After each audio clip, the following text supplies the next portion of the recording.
Afternoon. Good evening na pala, no? Coach Dave. Good evening na. Siyempre, congratulations. May show na tayo, no? Na Yun. bago, business networking. Congratulations sa atin. Sa atin, siyempre. At marami na matututuran yung ating mga listener about personal finance. Business. Diba? Personal finance. Business. Okay. So, sige. Invite muna natin, Bart, yung ating mga listeners, no, na manood sa live streaming natin sa www.radiouno.com.ph.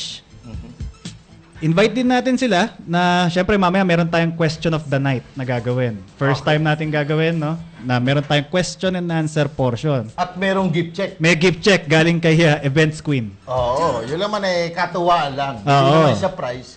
Yun nga lang, syempre, para bang token lang yan. Correct, Okay. correct. So, sige. Bago natin simulan, no, siguro mention lang natin, Bart, yung agenda natin. So, ang agenda natin for today, tonight, ay brief interview with a freelance model. Asa na nga pala si ating freelance model? Yan ang gusto ko makakape. Okay. Gustong-gusto yan ng ating kapartner na si Ross. Lala si Direk. Joey. So, after ng freelance model, meron tayong question of the night. Okay, contest promo. Tapos, kakausap tayo ng mga expected guests natin. Siyempre, lalo na yung mga finance coach. Yon, yung mas magaling sa akin sa finance, nandito, mamaya makakausap natin. So, radio debut rin ni What's Up Pilipinas TV. Jingle, iparirinig natin sa ating mga kakampi. Talaga? Oo. Naku Ikaw ang arranger niyan, di ba? Ako arranger ng meeting. And of course, syempre, declaration ng winner na nanalo sa ating question of the night at Queen of Events, mamaya, magsasalita siya. Okay. So, Ang ganda ng natin, background natin, money. syempre, ano pa ba yung pag-uusapan natin dito kundi money? O, yun. So, sige, simulan tayo. Dito tayo sa unang-unang segment natin, yung commentary and appreciation segment. Oo. Pero, bago natin gawin to, bago natin pag-usapan to, pakilala muna natin ng ating first guest. Kasama natin, at hindi ako makalingon sa kanya, si Eds Villuan. Tama ba? Ay. Ayun, yung mic ni Eds. Okay, malakas naman yan. Yan, Eds. Magandang gabi sa'yo, Eds. Magandang gabi, Sir Dave. Good evening. Good evening daw, Bart. Nakakatuwa Hindi ako makapagsalita, speechless. Hindi, ako rin actually, speechless. Ay, magsasalita kayo kasi radyo to, hindi to TV, ha? Oo nga, magkakaroon dead air. Oo. Bakit hindi ka makapagsalita? Kasi it's a privilege for me to guest to that show. Kala ko dahil katabi mo ko. Oy, At nandito na yung kamay ko sa likod niya. kauna-una. Naalalayo ko kasi baka malaglag. Correct. Kauna-unahan nating freelance model si Eds, no? Freelance model. Oo. Ito ba, open for ex-deal or barter? Hindi. Tanong natin sa kanya, no? Pero nandito tayo On para... the spot. Oo, para tulungan siya na i-promote siya as a freelance model. Oo. Kasi 'di ba may mga businesses tayo, mga businessmen, business owners tayo makakausap. Baka kailangan nila ng mga pagpo-promote. Oh, parang Na model. Model. Oo. Gano'n. So, yan. Unang-una nating ilalako. Ilalako. Ibebenta natin. Si Babae. Ed. Oo. In short. Literal. Oo. 'Di ba? So, yun. Tanong Si natin. Direk Kim Lai, natatawa nandun, no? Thank you para doon sa arranger natin. Oo, magaling magpatawa yan. Mamaya pag-usapan natin yan. Rancho moves. Taga saan ba si Eds Villuan? Tama ba? Villuan ba? Biluan po. Villuan. Okay. Yes. Biluan. Hello nga pala sa Family Biluan. Saan Ayun. lugar yan? Caloocan City. From Caloocan City! Oy, hindi mo maitatanong. Dati yan nandun sa, ano yun, yung Miss Tourism Tourism World. World. Tayo isa sa mga arranger din. Nag-arrange ng mabuo. Mabuho. Okay. So, Yung sige. mga co-candidate ko nga pala dyan, binabati ko rin. Nung pumupunta yan, hindi ganyan ang suot. Ano dati? Ba't ganito? Balot na balot. Syempre, radyo to eh. Radyo. Hindi, kahit sa radyo noon, naka-ano sila. Nakasuot yan, no? Yan. Hindi ako nakarating nun. Hindi pala siya nakarating. Kaya may signal sila puti pag Metro Manila. Pag Ganon. yellow, outside of Luzon, Metro Manila. Luzon. Ay, hindi, part siya ng Luzon, pero... Labas na lang Metro Manila. Oo. Yan. Sige. Dati yan lang ang suot niya, kamison. Wala siya dating suot bukod doon. Oo, wala na. Lagot ka sa boyfriend yan, Bart. Nasaan? Hindi niya kasama. Yan. Batiin mo si boyfriend. Hello nga pala kay Rab. Hello, Tapos boyfriend. na segment ito. Yun. Ganun sa industry. Dapat ganito para ka showbiz. May boyfriend ka pa? Wala nga. Tapos kausapin mo yung boyfriend mo. tahimik ka lang gano'n. Kasi nakakasira ng mood. Sa mga Oy, listener. mamaya mag-away yan. Ayan. Sige, Joke lang yan, joke. aside from modeling ba, ano pa ang ibang pinagkakaabalahan ni Eds? Kanina po, nag-air po ang ipaglaban mo. Clerk of judge po ako for that. Ikaw! Yes! Ipaglaban mo, the movie or the show? The TV? Ano siya, reality show siya na nangyari. Tapos, May rineact. tanong ako, Ed.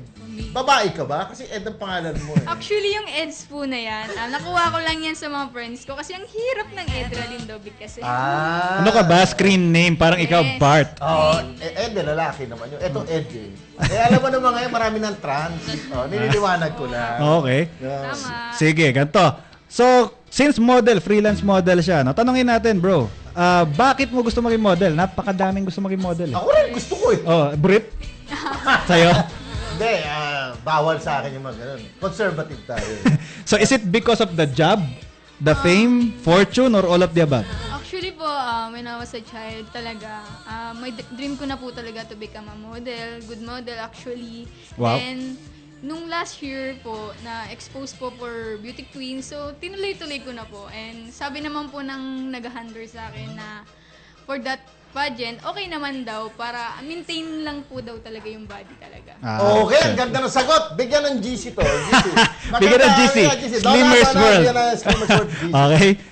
Salamat, Slimmers World, sa gift certificates. Dahil naman Nanalo ka ng gift certificate. That's maganda ang sagot. Pilot episode, meron na kagad sponsor, saan ka pa? Sige. Question, no? Last question bago tayo lumipat sa ibang segment, no? Anong uri ng model gusto ni Eds? Gusto ba niya maging ramp model, commercial model, print model? Anong uri? Gusto ko talaga po runway model. Ano yun? Runway. Ano po siya? Walk po talaga. Walk lang? Walking talaga. Maglalakad ka? Yes po. Ramp modeling. Sa runway. Okay. Sige, ramp modeling. So kapag ka meron tayong mga project na nakita na ganon, ire-refer natin si Eds. Yes, ayun yun. Okay, eh. promoter Thank you. tayo ni Eds ngayon. Lalo ka na, ang galing mo mag-promote. Hindi, arranger ako. Arranger ka pa, Arranger. di ba? The Sige. arranger, the barter king. Maraming salamat, Eds. Diyan ka muna, samahan mo Thank kami. you. Pwede ka sumingit-singit sa aming usapan. Okay. Okay? Yan na lang natin. Ano ba tong business networking? Kasi mamaya nagtataka sila, dati religious spot to eh. Oo. Di ba? Bakit ngayon mga balahura na yung mga nakaupo? Dati religious. Nagulat yung mga listener. Puro pera na to. Di ba? Dati dadasal-dasal sila, di ba? Bakit ngayon? Puro Bakit pera na? Tapos ang background mo, kakaiba. Dapat di ba? Angelus. Oo. Ngayon, money. Eh, syempre. Hindi pwedeng pray ka lang ng pray. Dapat pray with action. Oh, yan. Yan ang ating quotes. Correct. Sige, Avila. kaya mo yan. Sabi na tuloy nalalagay ko.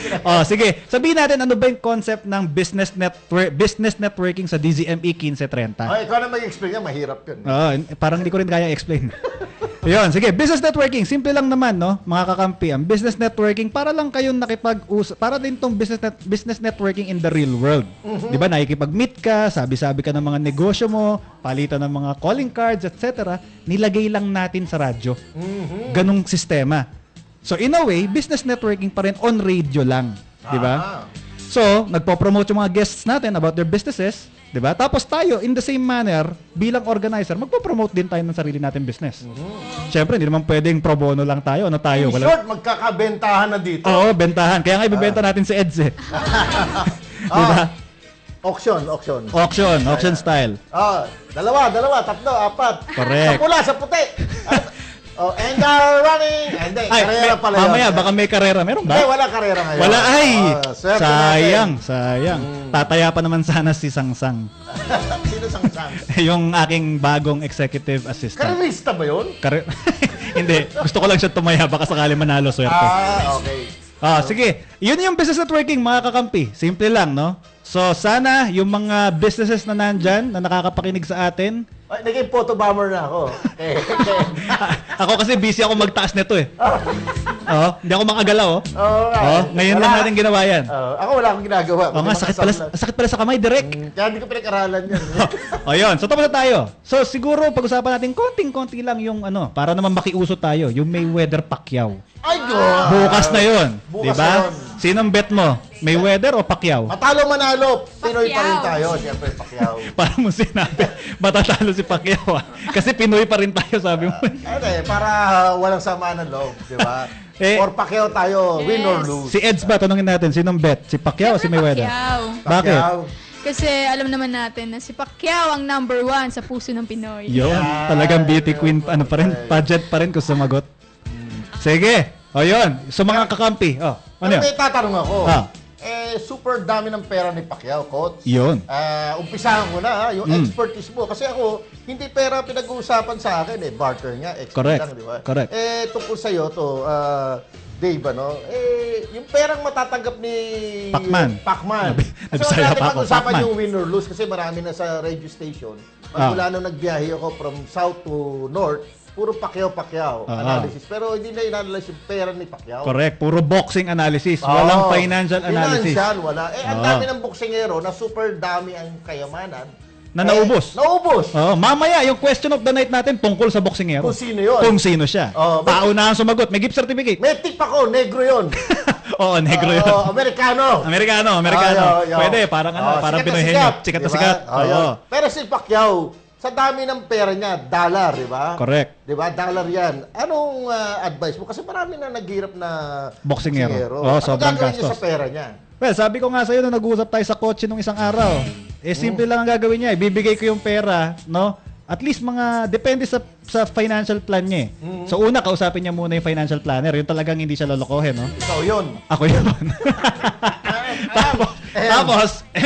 tapos, sasabihin ko sa kanya, para sa future mo, maglaan ka ng pera, certain percent niyan, na ilalagay mo sa mutual fund na mamaya pag-uusapan natin. Okay. Dahil nandito yung isa sa mga eksperto sa mutual fund. Oo, yan. Pakikinig ako niyan. Yan. Kahit wala akong cash.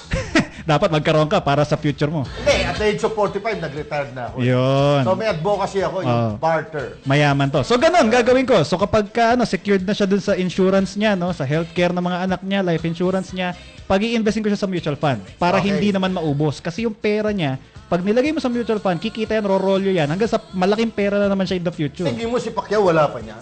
Malay natin kung wala. Sa Kung sobrang busy. No? Oo, sa sobrang dami ng advisors niya. Oo, Diba? nakalimutan. Nakakalimutan yun. And boring kasi mutual fund, bro. Boring.